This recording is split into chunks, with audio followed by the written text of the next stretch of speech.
परमेश्वर की हजूरी में आज के वचन को सुनने के लिए स्वागत है। उस महान परमेश्वर के वचन की हजूरी में जिसने समंदर को दो भाग कर दिया, जिसने इजराइलियों को समंदर के बीच में से निकाल दिया, उस महान परमेश्वर के वचन को सुनने के लिए आपका स्वागत है, जिसने दानियल के लिए शेरों के मुंह को बंद कर दिया। हमारा विश्वास है कि आज के वचन को सुनने से आपका जीवन और आपका घराना सेम नहीं रहेगा। तो आइए अब हम परमेश्वर के वचन की हजूरी में चलें और देखें कि आज के दिन परमेश्वर का वचन हमसे क्या बात करता है। God bless you.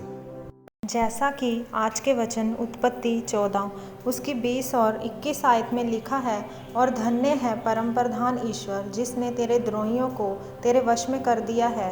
तब अब्राम ने उसको सबका दशमांश दिया। जब सदोम के राजा ने अब्राहम से कहा, प्राणियों को तो मुझे दे और धन को अपने पास रख। मेरे प्रियो, बाइबल बताती है कि पुराने समय में याजक लोग बैठकर परमेश्वर के वचन को पढ़ते थे और कलीसिया खड़े होकर वचन सुनती थी। यही चीज़ें यहूदी लोगों के अंदर आत्मा में जाती रही और इसलिए वह परमेश्वर के वचन को पहला स्थान देते थे। बाइबल कहती है कि जब आप परमेश्वर के वचन का सम्मान करेंगे तो परमेश्वर दुनिया में आपका सम्मान करेगा। मेरे प्रियो, याद रखें, जब भी आप परमेश्वर के वचन को इज्जत देंगे तो परमेश्वर आपको इज्जत देगा। यहाँ तक कि परमेश्वर ने कहा कि मेरा वचन तुम्हारे घरों के बाहर, तुम्हारे कमरों में लिखा रहे। उठते बैठते लेटते तुम इसकी चर्चा करते रहना। और अगर मेरा वचन तुम्हारे जीवन में प्रथम स्थान पाएगा, इज्जत पाएगा, तो मैं भी तुम्हें अन्य जातियों में प्रथम स्थान दूंगा, इज्जत दूंगा। मेरे प्रियो, इसलिए यहूदी आज पूरी दुनिया में सबसे ऊंचे हैं, क्योंकि उनके अंदर परमेश्वर के वचन को इज्जत देने की और प्रथम स्थान देने की बहुत बड़ी आदत थी। अगर आप बाइबल में पढ़ें कि परमेश्वर ने किसी को ऊंचा किया, तो उसके पीछे वह कदम है जो उसने परमेश्वर को इज्जत देने के लिए उठाए हैं।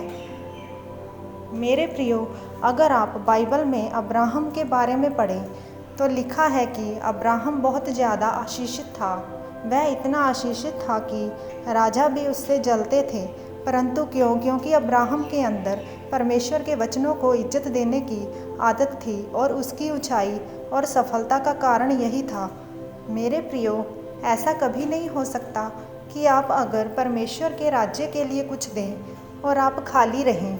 आज लोग गंभीर नहीं हैं कि कैसे परमेश्वर को इज्जत दें। क्या रविवार वाले दिन अपने रिश्तेदार की शादी में जाकर आप परमेश्वर को इज्जत देते हैं?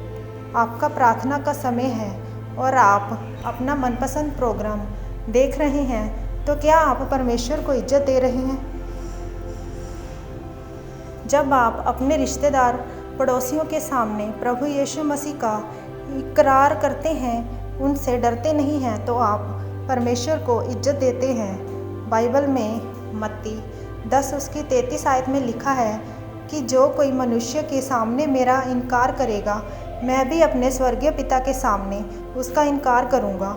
अगर आप सबके सामने परमेश्वर को इज्जत नहीं देंगे तो फिर परमेश्वर भी आपको इज्जत नहीं देंगे। इसलिए मेरे प्रियो, अगर आप चाहते हैं कि परमेश्वर आपको सारी दुनिया के सामने खड़ा करे, आशीषित करे, इज्जत दे, तो आप भी उसकी इज्जत करें, उसके वचन का सम्मान करें, परमेश्वर को अपनी ज़िंदगी में सबसे पहले रखें। जब आप ऐसा करेंगे तो परमेश्वर आपको दुगनी आशीष देगा और ऊंचा लेकर जाएगा। आमीन। आज के वचन के द्वारा परमेश्वर आप सभी को आशीष दे। आमीन।